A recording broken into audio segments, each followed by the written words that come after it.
the garden is in three parts. We are standing currently at the spiral. The spiral is being used as a metaphor to tell the story, the narrative of the cosmos, the life of the universe. The second part is an oak tree, and then the third and final part is the holy well. The planting design is based on three colours. Yellow, of course, the papal colour. Yellow is also our friend the sun, which gives us light, so solar energy. Blue for Our Lady, because of the grotto right next to the holy well. And also blue for the sea and the sky, and then the final colour green for Ireland and for verdancy and profusion and everything like that. It took a day and a half. Very dedicated team to them. I have to really compliment them. I suggested to them that I was very open to ideas, suggestions, criticisms to finesse the design. I'm a qualified landscape architect, but I don't have a monopoly of knowledge or expertise.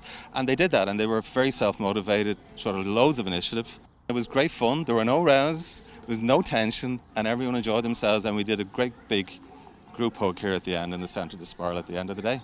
For those of you who don't know, this area that you're standing on was a completely car park last week, and thanks to a team of wonderful volunteers and Aidan French, our landscape architect, it's been transformed, as you can see, into a space where we are trying to encourage all pilgrims at the World Meeting of Families to enter into some contemplation and reconnection with nature, and to try and rekindle that sense of awe and wonder that Pope Francis talks about in Laudato Si, and caring for our common home. Oh, thank you, sisters. Welcome to the garden. And we know that in the Bible, the garden is very significant. You know, the garden of creation, which was also the garden of the fall, but then Jesus struggling with God's will in the garden of agony, you know, but the triumph of God's will in that garden. And he was buried, you know, in a tomb, a borrowed tomb in the garden, but it was also the place of resurrection. You know? And so the garden is where you have creation, the fall, but God would always go back to the garden to make God's power and love felt. You know, it's a place for recreation. So thank you to the sisters for allowing the faithful to come to this garden, and thanks to all the collaborators for making this garden possible. So a car park could become a garden, you know. So maybe when you go home, you can transform your car parks into into gardens too. In all your parishes. In all the parishes, yeah. Sometimes I ask the question, how come there are more spaces for cars in parishes than spaces for human encounter and for prayer and meditation? I just asked that. No, but together we bless God and ask for God's blessing on the garden by praying together.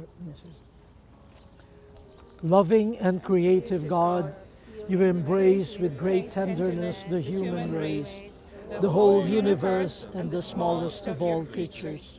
Be with us each day in our painful struggle, universal harmony in your creation. Help us to protect life and beauty, all its forms, and to support the abandoned people of our world who are so precious in your eyes. Soften the hearts of the greedy with compassion for the poor and for the endangered wonders of nature. Teach us to discover the worth of each single thing you have made. Enlarge our hearts to recognize our solidarity with all creatures, so that hand in hand we may reach our destiny, the transfiguration of the entire cosmos. Amen. Is to praise you for the music, join the dance of your creation. Laudato Si, o mi Signore, laudato Si, o mi Signore, laudato Si.